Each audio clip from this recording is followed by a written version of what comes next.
doing a very exciting thing for the Cuban people.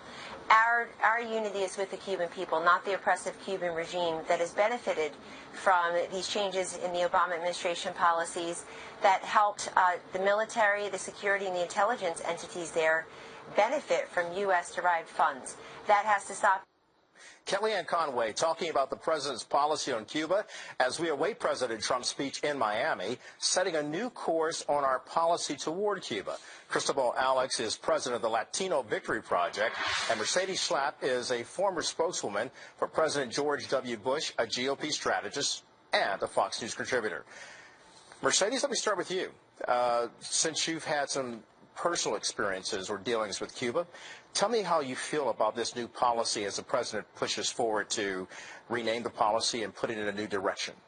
Well, as the daughter of a former political prisoner in Cuba, someone where my father was thrown into jail by the dictatorship, by the Castro brothers, and we lost all of our properties in Cuba, I think that President Trump's policy is a step in the right direction. I think it's very clear that we do not want to be negotiating or giving funds to Gaesa, who is the state-owned conglomerate where you have military and intelligence officials, the ones who basically control the Cuban economy and strangling the Cuban people. And we want to see more of the direct contact with this emerging private sector in Cuba, with the Cuban people.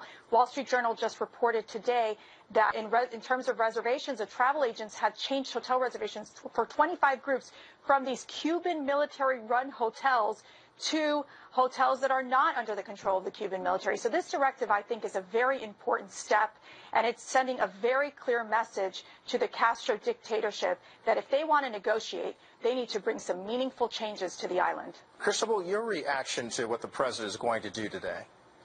We think it's a terrible mistake. Number one, this is about American jobs. Rarely am I on the same side as the U.S. Chamber of Commerce, but what we're learning at this point is that upwards of 12,000 American jobs could be lost. Upwards of $6.6 billion in U.S. wealth would be lost. Economies across the United States would be hurt by this rollback. And the second major point here is what we've learned after 50 years of an embargo is that it actually strengthens the dictatorship and strengthens the regime and rolls back human rights. So we're very much against this policy. Rolls back human rights? Are you kidding me, Cristobal? No, do you understand about what's happened under the Obama era? Under the Obama era, the number of political dissidents that have been thrown into jail, beaten, women and men, have increased over 10,000 in number. When President Obama went to go have a hot dog with Raul Castro over in the baseball field in Cuba, Cuban officials had released 50 of these political prisoners. And then, when President Obama left, guess what? Over 100 of these dissidents were thrown back into jail. So to say that this was an improvement of human rights is absolutely wrong. Let me bring in a question here, because we can see how heated this issue is and how we can understand the emotional aspects of this, because Mercedes, of course, has a personal situation that took place with that.